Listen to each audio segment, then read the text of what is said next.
Finish our court fifth division in session, I will send them after the back with the minutes. Let me see. Okay.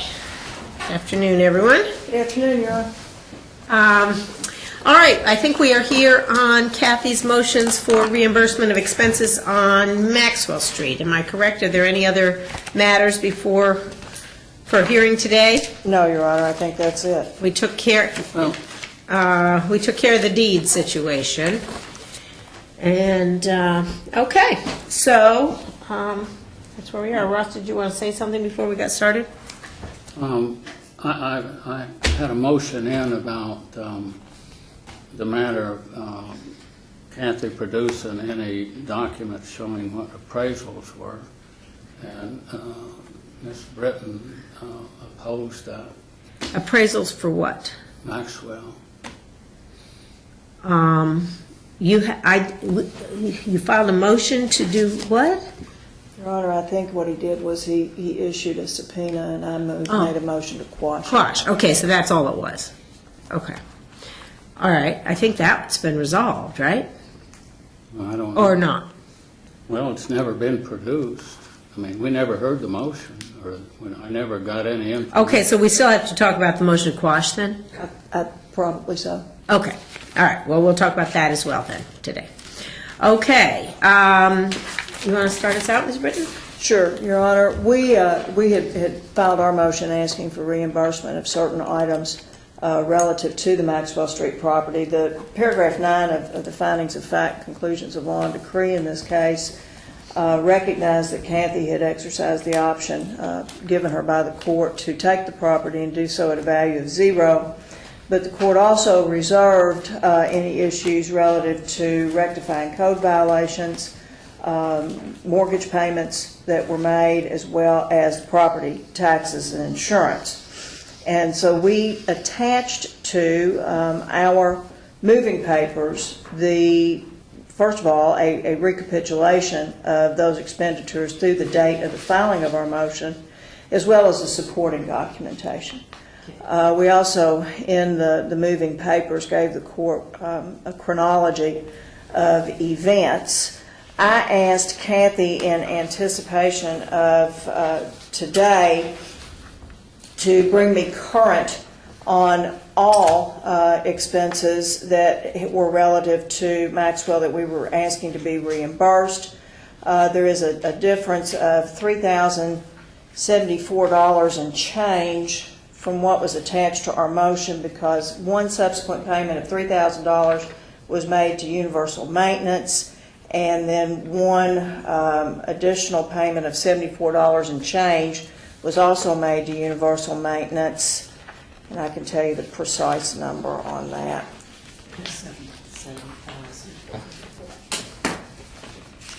There's not that much of a difference, Kathy, between the two. And those are the bills that are attached, right? The That's universal correct. maintenance. $74.40. Okay, so it's not a big deal.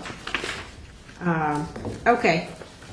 And I have that recapitulation for the court, and I have a copy for Mr. Chairman. Okay, and that's different than the one that was attached to the motion then? Only by that much, Just to be a Your different- Honor. okay. Yes, the previous recap was at $40,494 and a nickel. Okay, all right. Okay, so So I don't know whether... how do you want to proceed? Yeah, well, I'll proceed any way you want me to. If you want me to take a little testimony from Kathy just to sort of quickly walk you through what these elements are. I think that would be helpful. I think what I'm looking for here is some tie-in. I'm looking at the, there's a lot of information that's attached to your motion, and I guess what I'm looking for is some connection between what was spent and what it was designed to correct. Okay. So if we could kind of make that be the thrust of it, that would be helpful. Can she remain at... I don't have any problem with that. I think it might be easier. She's got all kinds of stuff there. Ross, do you have any objection to Kathy testifying from where she is sitting? No, I don't have a problem. Okay, Kathy, if you would please raise your right hand. Swear or affirm that the testimony that you are about to give will be the truth under penalty of perjury. Yes, I do. Okay. That's Kathy, let me back you up a little bit chronologically, and I want to ask you if you could tell the court, please, through what date Mr. Chatfield continued to control the property at Maxwell and collect all rent? He collected rents through November 30th. He actually had physical control of the property until the hearing on December 17th. Okay. On December the 1st, did anything of mention occur with respect to the property? Well, the property was condemned. Okay. Then on the 2nd, were you and Mr. Chatfield, in fact, Mr. Lloyd Chatfield, the younger, Lloyd Chatfield II, in the building for any purpose? The inspectors were there going through the building, and they had asked me to come down because I guess 10 days before I'd already said I would take the property. And we had agreed that I would go through it and look at the remaining items that need to be completed. On your recapitulation that we have shared with the court today, and as part of that for which you're asking to be reimbursed, you've listed a number of items for mortgage, taxes, and insurance. Yes. Can you just walk the court through each one of those and tell her what that reflects and the basis on which you're asking to be reimbursed for those items? Okay. Well, of course, the December 1st mortgage payment had not been made as of the date the property was condemned and was not made by Ross. And since I was on the note, I thought I had to make it, so I did. Paid that on December 9th. The property was basically nothing could be done with it until the condemnation was lifted. So the mortgage payment was again due on January 1st, and I paid that on January 6th. And the property continued to be condemned, and actually part of it is still condemned. But it continued, the downstairs was condemned through January the 19th and couldn't be rented. So I, of course, paid the February 1st mortgage payment, and I paid all the mortgage payments since then, not asking for further reimbursement because I was able to get some renters in the first floor. I think February 6th or 7th, I was able to get some renters in there. So I'm not asking for anything after that. Property taxes were actually due by December 31st. They, with the discount, I think if they were paid by, I believe it's November 1st or November 30th. At any rate, they had not been paid, and so when I learned that they had not been paid, I paid them with the late fee, and that was on January 13th. So I was asking for, those are actually, they cover the period July 1st through June 30th, which is an odd year, but that is what I determined that they cover. So I was asking that he pay them through the period of time when the ownership was transferred, and actually technically we don't even have that yet. And I was asking that he pay the late fee on that, which was $120.46, and the insurance to the date of transfer. And those items, I think, are, at least the insurance is slightly different than it was on the original version because more time has passed and the property still wasn't transferred. So I guess that was the reasoning behind me asking for those. The property couldn't be used. He collected all the rents, and we showed that he had $3,000 to $4,000 of profit per month during the period when he was collecting the rents and did not use it to pay these things. Court, please, in our attachments to our motion, behind the recap is a document that at the top of it says, all right, and then there's a series of letters down the left-hand column. Yes. Okay. Kathy, looking at that, can you very quickly tell the court specifically what those letters relate to? What I did was to try and tie each of the repairs that were being made to the various code violations. So the The annotated copy of the code violations was, I think, included with the motion. And it's the next item. And I've simply put a letter next to every violation for which the property was cited. A through, I think it's T was the last one. And then I have, and so the corresponding cost of the repair for each of those, all these repairs have now been completed with a couple of exceptions. So most of those are actual rather than estimates. I put those repair costs from each of the estimates next to that letter. And then I add them up in the far right-hand column to arrive at the cost of the repairs for the code violations. And so those are all right pest control, climate control, and then universal maintenance. I want to be sure that we all understand what we're looking at when we look at the, what at the top of the page says notice order OWLIE-R. Okay. Can you explain to the court what this is and what this specific version of this is? Because it's dated 9/28/2010. Well, this is an annotated copy of the code violations that I picked up in December from the code enforcement office. And Let me interrupt you. Who annotated it? Well, the letters I have put on there. After my copy is in blue, but those gray kind of shaded things are Ross's comments. Okay. So he has emailed that back to me with his comments. I had the original version. I don't know if that was presented at any point, but it is clean without those notes. It's it's attached to the moving papers and it's behind the photographs. Okay. So that is the original, correct? Yes. And then to the extent that we have comments like awaiting inspection now, or down here we've got note installed railing for back exit, replace this. Are these your notations or are these Ross's? Those came back to me in an email from Ross. Those are all his notations. The only thing that I have written on these pages are those letters, A, B, C, D, etc. And I think I've got one handwritten note that says code 3109 because somehow he had erased that on his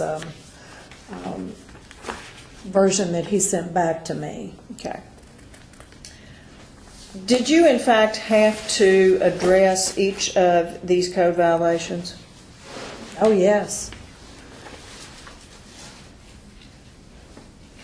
Can you? There was one that actually had been completed. That was the bathroom floor on the third floor, which was, I believe, item G. And that is, there's an asterisk on this page, this spreadsheet that I had done that shows that he had corrected that. And then item P, trying to remember that one, the exit signage. Actually, the biggest part of item P was that there was a hallway leading to the fire escape that had been blocked by tenants' bicycles. They were storing them there, using that fire escape hallway as a storage closet, and those were moved. So I'm saying that those were repaired. Some of these other things, even though he said he had repaired them, for instance, the broken window glass, in fact, there was half of the glass out of one of the downstairs windows and several other issues like that where the glass had not been repaired, even though his notes said it had been done. Is there a corresponding check and a corresponding invoice or estimate for each one of these items that you had to repair in order to bring it into compliance with code? Yes, there is. Okay.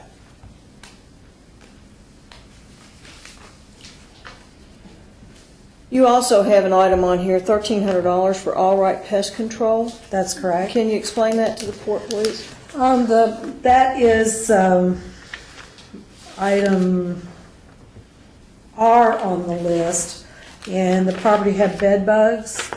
Ross did say he had treated for that. I did ask him for a copy of the invoice for treatment. He never provided it to me, and I would certainly have been willing to go back to that provider, but in fact, the health department does not require one treatment, they require 3. We couldn't determine that it had even been treated the first time, so ultimately, Allright, in order to give their certificate, required 3 treatments to be done. And after waiting, I guess, about 10 days for him to provide me with the name of the company and the date of treatment, that he said, when he said his company had treated that, I used Allright Pest Control. Did you ever receive any sort of a certification from Mr. Chatfield that he had even had it treated the one time? No. He has also, Kathy, raised an issue about the HVAC and his contention that that had been repaired on the second floor as it was cited by code compliance. Can you tell the court about that? Actually, I think it was, Let me ask you about that. Can you identify that on that sheet, the second floor? I don't remember seeing anything first floor. like that. First floor, I'm sorry. It's item T, and this was your note that said that the furnace had been red tagged.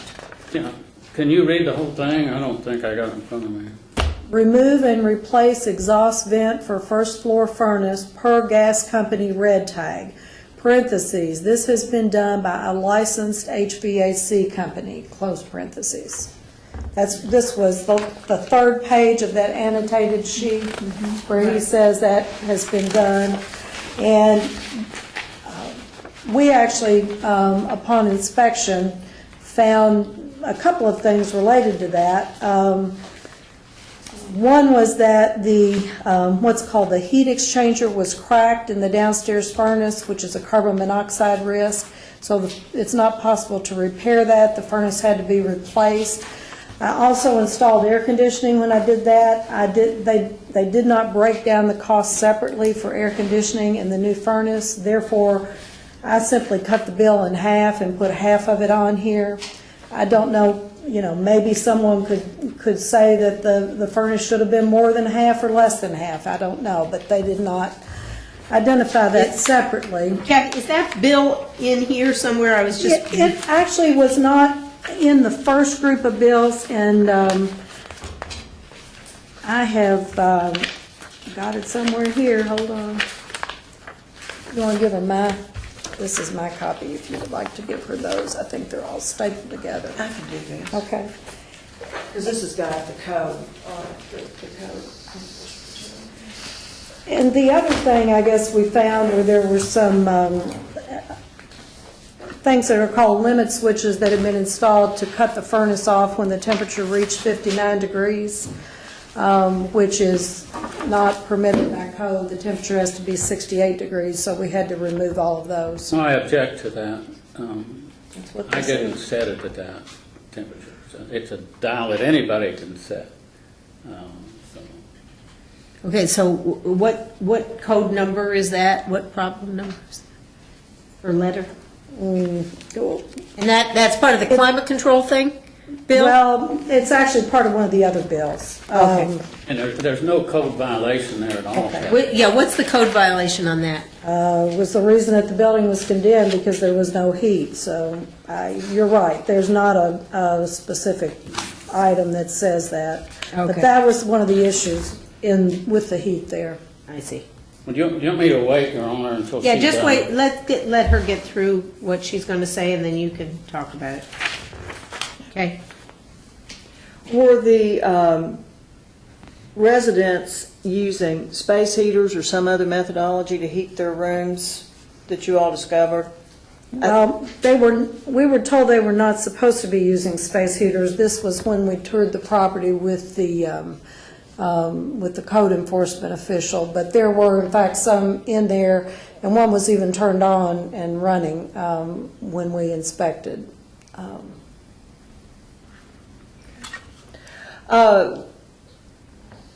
So that brings us through the code violations.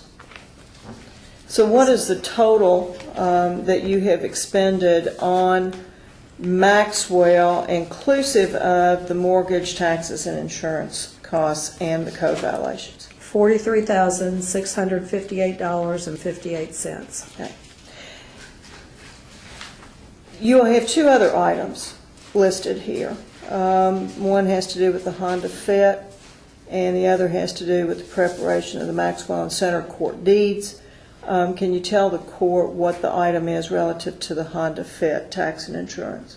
Well, I guess it wasn't transferred until sometime in March, and so those are just the costs that we were asking for. I guess the original motion that was prepared was a motion to require him to transfer that. It has subsequently been done. The legal bill was just the cost of preparing those two deeds for Maxwell and Center Court from Brian Gardner, and that actually would not have been attached to the motion, but is, I do have that here. I think That was you've got incurred as well. subsequent to the filing of the motion? It was. And have you paid Mr. Gardner? I have. And how much did you pay Mr. Gardner? $1,225. And that check is here somewhere if anybody needs that.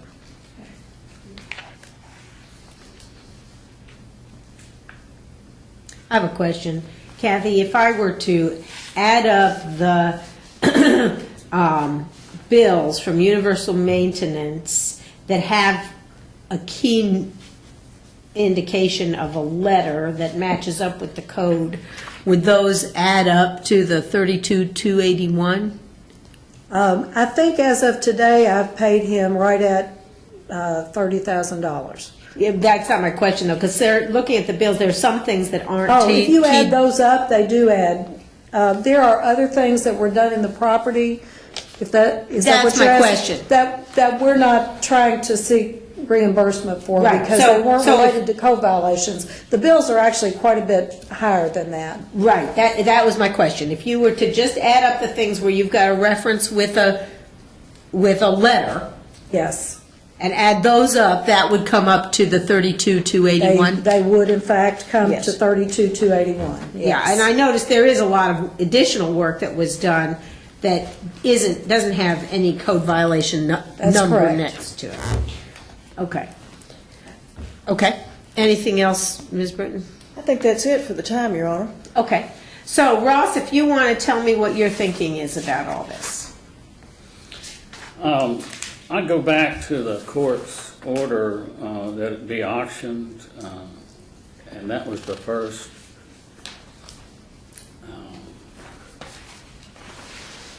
That was the first decision. I don't have the date, but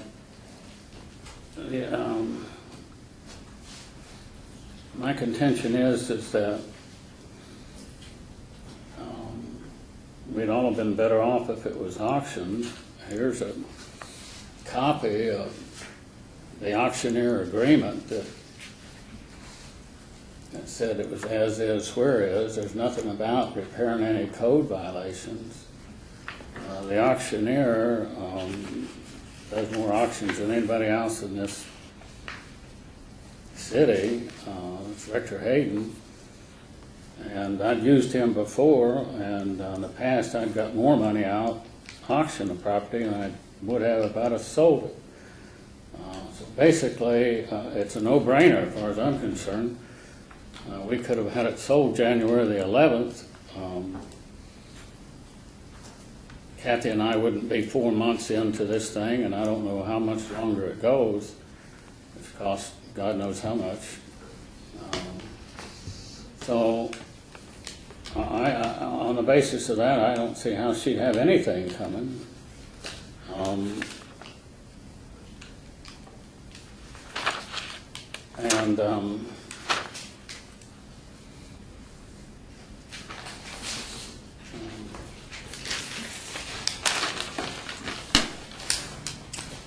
Well, just so that you understand, Ross, I'm not going to now go back and speculate about what would have happened if you had auctioned it. We talked about that at the time, and if you go back in the record, I think you'll find that what I said to you at that time was that whether it was auctioned or not, because Kathy was on the hook for it, she would still have a claim against you for not paying, not keeping the property up properly. Well, And that I would don't not have think gone that away claim- whether, if that it- claim, Kathy's claim against you was gonna happen whether or not this property was, well, she never supported that claim. In other words, this property was bought in about the same condition it was when she took it over. It's never been renovated and up to standard, and to blame me for this circumstance is totally unreasonable. okay, well, I understand that's your position. I just want you to be Well, clear that's all I'm that we would be doing. having this argument whether it had been sold or not, which is why I said Kathy should just go ahead and take it. I know, I was just placing my position that it was unreasonable that I would have to pay it at all. Okay, well, all right, I understand your argument. And- What about the specific cost? Do you have any concerns about the specific costs? She's come up with about $3,200 worth. If you look at the bills, she's not charging for everything. She's got everything itemized and attached to the reference to the code violation. Well, I had several prices myself done, and Kathy has paid 4 or 5 times as much as the prices that I got from licensed contractors. Well, how come you didn't have it done? She had control of it. She locked me out of the building. I mean, how come you didn't have it done a year ago? I didn't have the money. And these, like this, she brings up this furnace problem. That wasn't a code violation. The fact that somebody found a cracked heat exchanger, that's wear and tear you'd expect over 20 years.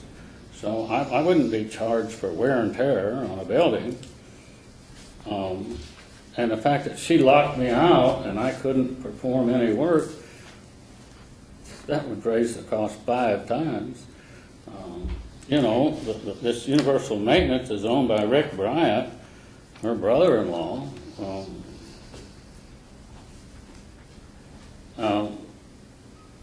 And what about my counterclaims? They've never been considered. Is the court willing to listen to that? Or? Well, I don't know what you're talking about. Well, I'll read some of them. In other words, she claims that she's out money for this, that, and the other. Kathy caused thousands of dollars worth of property to be thrown away. Some of it was tenants, some of it belonged to me, some of it was joint property. She never inventoried any of it, but there's tons of property she threw out. So I think she's responsible for that. Thousands of dollars. She didn't do any inventory, just threw it out. So, and I think she bought the place in bad faith. You, me, or anybody else here was going to buy a property, they'd have sent somebody over there to get prices on all this. Would the court, going along with letting Kathy have it, if the court knew it was going to cost $30,000 or $40,000, when the auctioneer told me he thought he could get $250,000 out of it? I mean, I don't see how that makes sense. And when she basically bought it for $190,000, I tried to get the appraised value. We never did provide a value for it. A month before that, Kathy's attorney was insisting it was worth $340,000. Kathy, how much was the appraisal for? The bank appraised it, and with the bank's appraiser at $330,000, contingent on all the repairs being done and the building being totally rehabbed. Well, so it's worth Oh, but you- $300,000, and she paid $200,000. That's $100,000 that Kathy and I would split. Is that not reasonable? But Ross, you valued it at $200,000 yourself on your FVDS. Are you saying that was? I'm just saying, whose value is Well, more? Ross, here's the thing, you're the one that said you were willing to walk away from it. That, we were going forward in this, let's not rewrite history here. We came right down to the day of trial with you insisting that Does that make- this property was worth a lot and that you wanted it. You prevented it from being sold for a year because you said it was worth so much. And then on the day of trial, you said, look, I just want to walk away from it.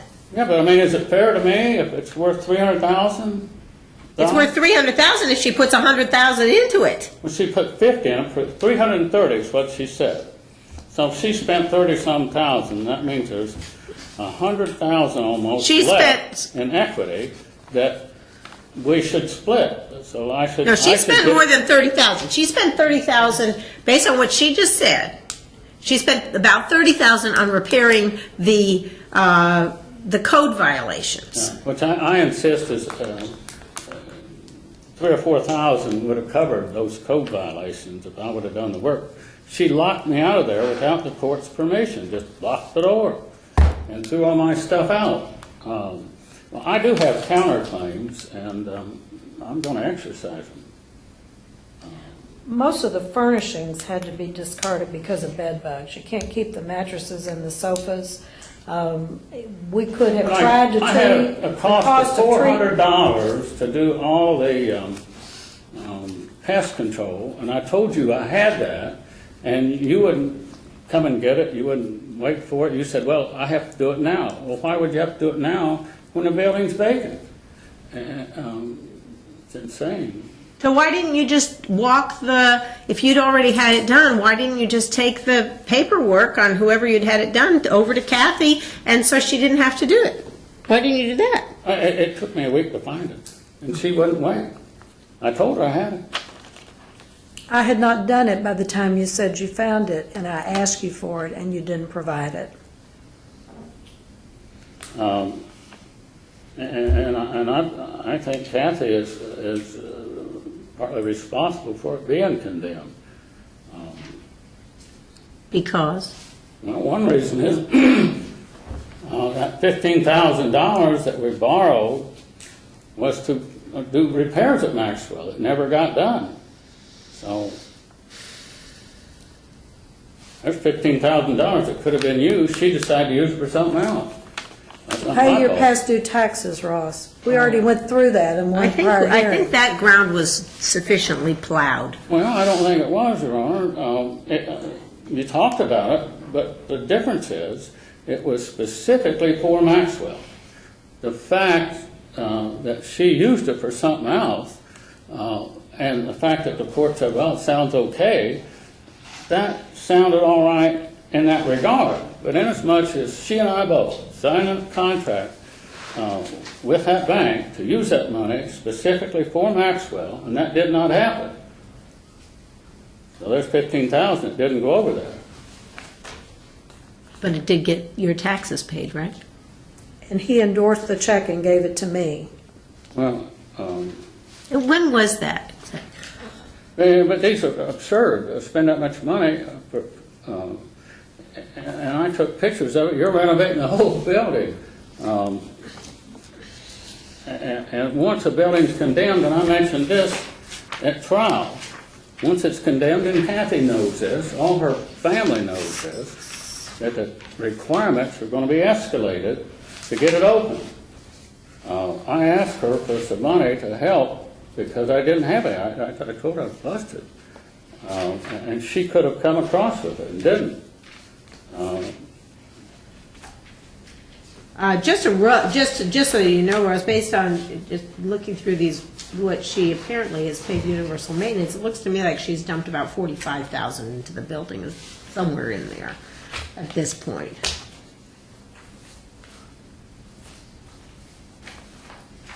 That's just on repairs. Is it done, Kathy? No, there's about another, the upstairs bathroom is going to have to be rehabbed, about another $5,000. Because it does not look like the top 2 floors can be rented until August when the students come back, we want to rent those as one unit. I haven't pushed on doing the rest of that, because I've got to come up with another $5,000 to finish it. So if when you're completely done, what do you believe that, for all the renovations, what do you believe that you're going to have in it about, just for the renovations? For the renovation, 60, probably. But that, I mean, some of that is going to be like exterior paint that's badly needed, that's not a code requirement. Right. But the bank told you that if it were totally rehabbed, it would be worth in the $330,000 range. Well, and that was So, the bank. well, I guess my appraisal. question is, how much is it going to cost you to get to that point? I don't know. I don't know what the exterior paint will cost. I've not even got a price on that. Okay.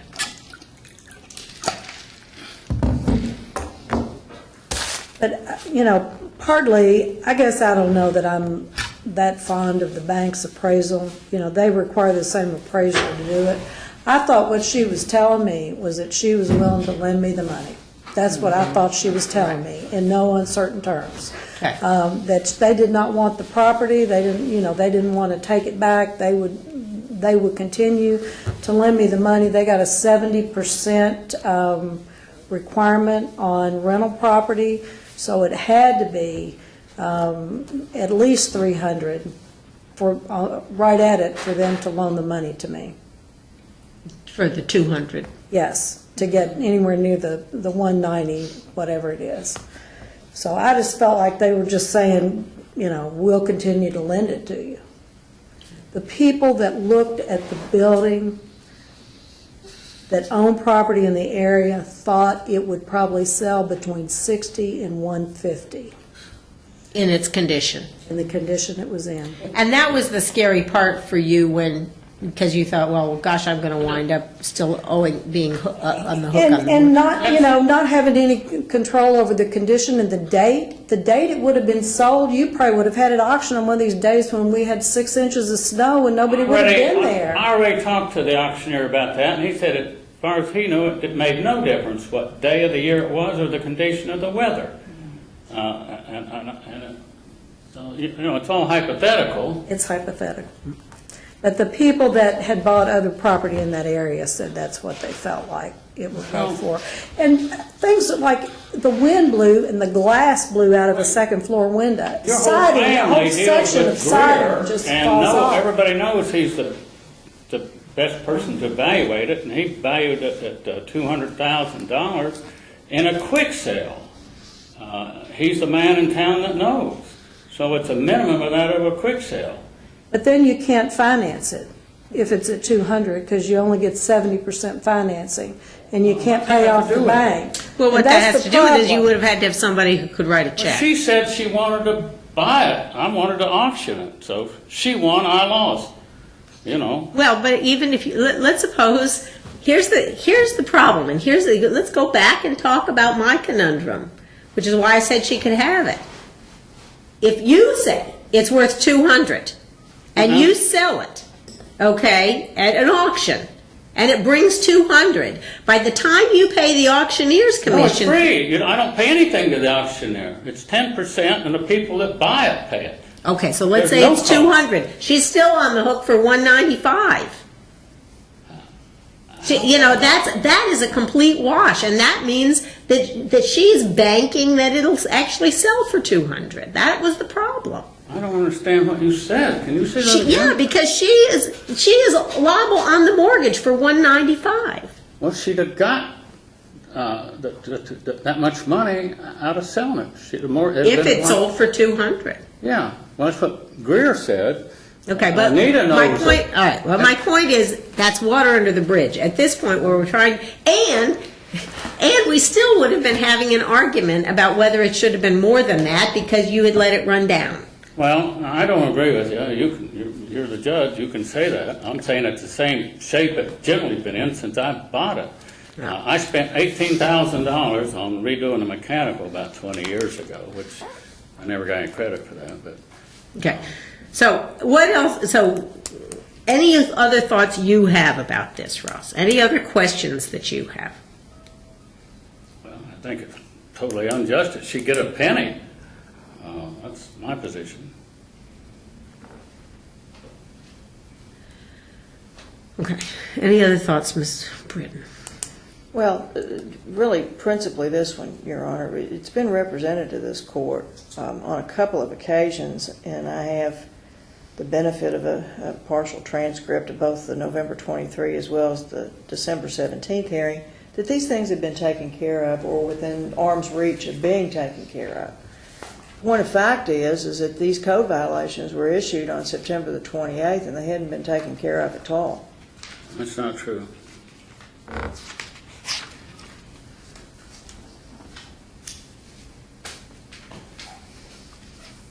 Well, hang on. I'm just looking. The code violation says September 28th, 2010. Are you saying that's not the date? Well, she said nothing's been done. I mean, I've worked over there hours and hours and hours and spent hundreds of dollars. So, not true.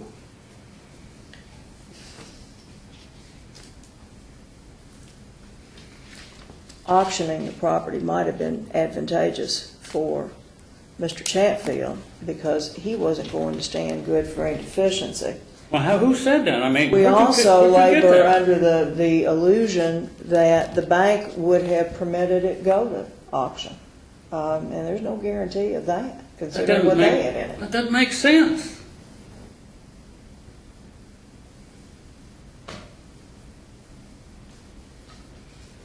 Well, I'm looking at the bills and comparing them to the inspection, and I'm looking at the inspection that with your notes, Ross, that say that these various things were awaiting inspection, that you'd done it, and so forth. But Kathy's had to pay for that stuff. I'm just looking at number. She did a B. lot more than what was required. Yes, she I did, got but pictures she- over there. Pardon me? I got prices for doing that for a fourth or a fifth of what she spent. She did a lot more than what was required, and then bills me for it. Well, let's just look at, for example,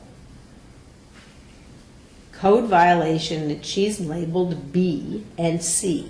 This is about broken windows, and she has spent, to redo the windows, just looking at her bills, at least $4,000 to redo windows. Well, what does the code enforcement requirement state?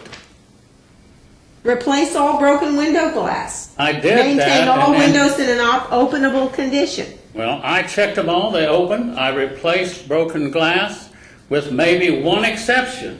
Now, people broke window glasses to get in that building to get some of their stuff out, but I'm sure you probably had a window glass replaced. It's not very expensive to put in a window glass. How many windows are there in the whole darn place? You know, there's a bunch. Okay. But only the broken, it says, is that not correct? And maintain all windows in an openable I position. opened them all myself, they all opened. They have to open and stay open because they're egress windows. All the bedrooms have to have two ways to get out, so the tenant has to be able to open it, has to stay up, so they go out the window if they can't get out their door. Okay, Well- so is that why they all had to be replaced? I'm They weren't looking at- replaced. Well, that's not what the code enforcement statement is. It says replace the glass. I'm saying there's added things here that were not on that list. What about That that, is what they Kathy? required Cost me in about order. $10 to put in a window. $280 to replace one window if there's lead-based paint in the building. That's why we had to You didn't do replace any the due window. diligence, Kathy. If there was lead-based paint, you should have had an inspector go over there and done it. Now, everything you've ever bought, or anybody in this building here bought, would have had that done. There's not a person that you can find that wouldn't have had that done, but you chose to just buy it and stick me with it. I have not bought any windows Now, I'm because just of saying, you that. should have done due diligence here, and you didn't do it. And so, as far as I'm concerned, it's all your problem. I felt like I was taking a risk either way. And this was a more known risk. I felt Well, like I I could don't control agree the with you. repairs, and I could not control the result of an auction You didn't on a have to. Saturday in January when we had a record number of snowfalls. I just told you that the auctioneer answered that statement. You can go ask him, he'll tell you. Wait a minute, Ross, let me just interrupt you. Did the auctioneer guarantee you would get No. 200,000? End of discussion. But, well, just a second. Can I have another? No, that's Okay. the answer. Well, okay. And we're I'm done just with saying. that. We're not going to talk about that anymore. Okay.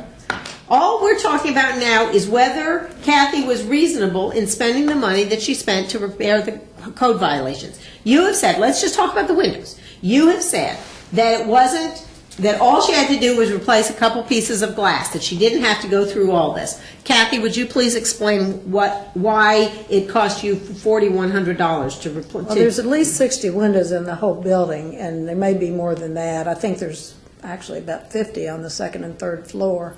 And they all had to be able, again, to be open and stay open for egress. Now, it is true that they can require more to reopen a building after it's condemned than when they are thinking of condemning it. They can be stricter, and that is the case, but that's what they require for egress. So did the code people tell you that you needed to do this? Yeah, yeah. And there was a lot of broken glass, and somebody didn't break the pane out of the top of the window like this to climb into the building. There was broken glass, there was wind blowing through the building when we I entered it sent you the an first email time. telling you that I believe people were getting into the windows. I got a copy of it. Yeah, but that's not, the glass wasn't broken after you repaired it. Anyway, it's immaterial.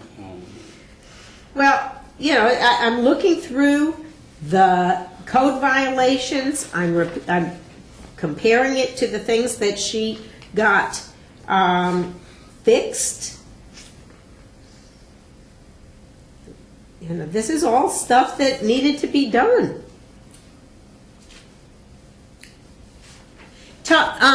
Kathy, talk to me about his concern that the person who did the work is somehow related to you.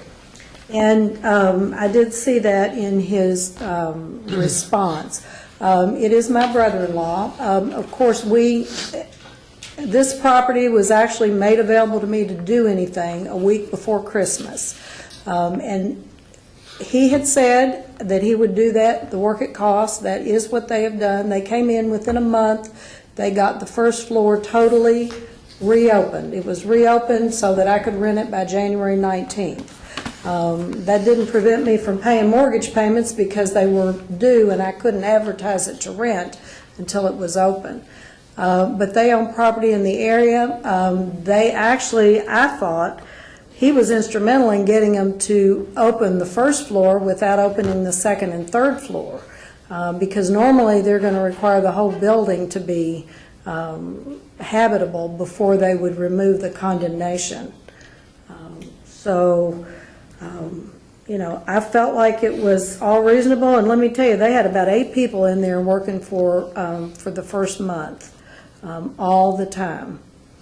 How much are you able to get for rent? For the first floor? Well, I've got 3 apartments rented right now, and those, one is $550, another one is $500, and the other one is $400. Okay, so that's basically covering the mortgage, those 3. Right at it, but not the utilities, and certainly not any other expenses. So I'm not breaking even now. I'm not even saying I am. I just feel like once it's rentable, he's off the hook. And the 4th apartment on the first floor, I've not been able to get rented, which probably would come close to covering my expenses. The thing I haven't been able to do that the bank told me I could do is refinance it. And the reason I can't refinance it is because I still don't have the deed. And I don't have the deed because of the lack of cooperation we had for so long from him. Do you still not have it? I signed Yeah. off on that. Did you sign off on the deeds?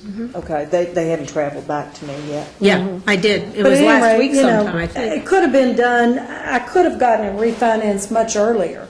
If he had been cooperative in transferring the deed, and that's part I of the gave problem you a too. deed 2 months ago. Or I simply 4 sent it months to an ago. attorney, and they said it didn't contain the right things, so. No, I disagree. That's why we've been It through did. all this. But they would reduce the interest rate and make my payment down to about $1,200 and something, which obviously would be better than $1,600.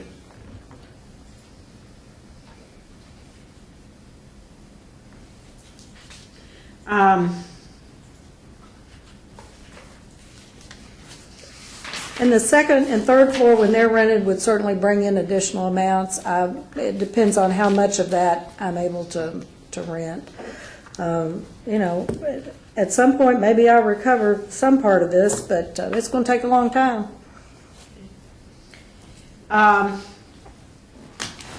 Okay. Any other thoughts on all this?